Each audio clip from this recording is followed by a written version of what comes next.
Напярэдадні вакацый траўня футбольны каляндар краіны песціць заўзятарам шэрагам найцікавейшых двубояў. Мы запрашаем гледачоў на стадыёны і распавядаем, якія сустрэчы і чаму вартыя асабістага наведвання.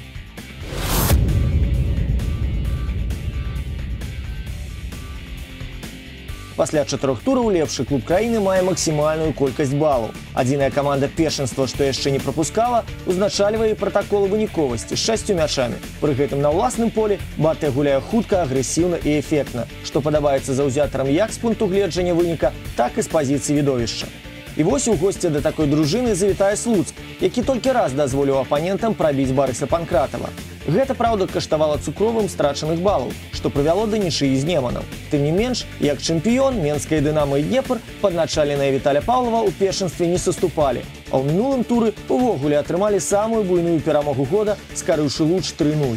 Як відавочна з раскладаў, сустрэча будзе цікавай з усіх бакоў і абяцае заўзятарам напружаны сцэнар з непрадказальным вынікам. Тое, як дадае БАТЭ тыдзень за тыднем, па-футбольнаму палохае канкурэнтаў.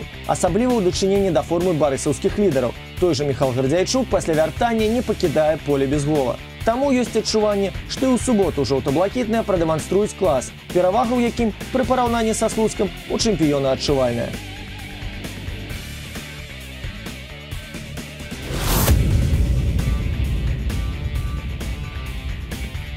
Для Ігора Кавалевіча, як трэнера, распачаўся адзін з самых паспяховых сезонаў. У прафесійнай кар'еры настаўніка Немана яшчэ не было першынства, дзе б стартавы адрезак з 4 сустрэч і ён прайшоў без параз. Мінулы месяц для каманды тым больш каштоўны, калі ўлічыць колькасць кадравых згубаў. У кожнай лініі заходні калектыў згубіў па ўплывоваму выканаўцу, што адбілася на агульным патэнцыяле каманды і спрычынілася да 3 стартавых нічыі.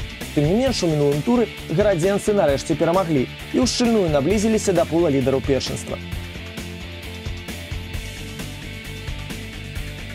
Менская Дынамо пул гэты імкнецца ўзначаліць, для чаго ў кожнай сустрэчы стварае даволі шмат момантаў. Вось толькі з рэалізацыяй пакуль ёсць праблемы.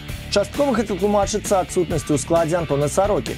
Часткова адаптацыя навічкоў каманды да патрабаванняў Сергея Гурэнкі. Тым не менш, сіла волі ў белаблакітных, дай Божа, і гэта кампенсуе праблемы пачатку сезона.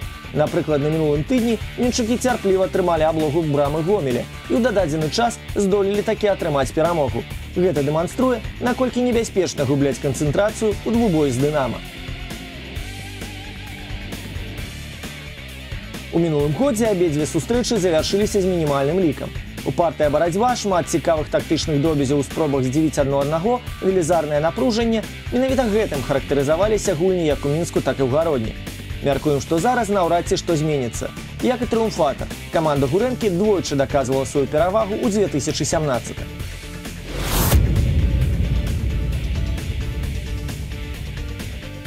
Дэбютанта вышэйшай лігі каляндар не шкадуе. Пасля змагання з уладальнікам суперкубка хлапцам Александра Бразевіча давядзецца біцца з адным з самых відовішчных калектываў года. Да таго ж раз'юшаным. У мінулым туры Віцебск да ўласнай крыўды дома саступіў БАТЭ. То была першая сустрэча года, дзе адзін з найлепшых наступаў спаборніцтва не адзначыўся. Горш за тое, параза выбіла паўночных футбалістаў з топ-3, і таму зараз яны прыкладуць максімум намаганняў, каб рэабілітавацца за кошт сціплага суперніка.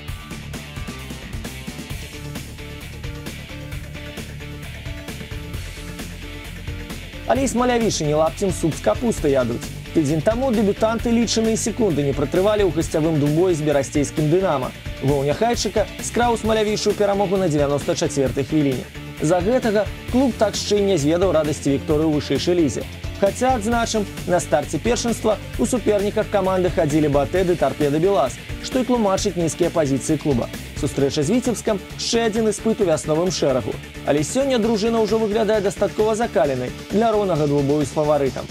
Віцебск, які ўжо 5 раз трапна стрэліў па чужой браме, наўрад ці злітасцівіцца над смалявічамі. Тым не менш, годная і складная гульня дэбютантаў таксама мае быць узнагароджана голам. Таму прагназуем нічыю пры стараннасці абодвух бакоў.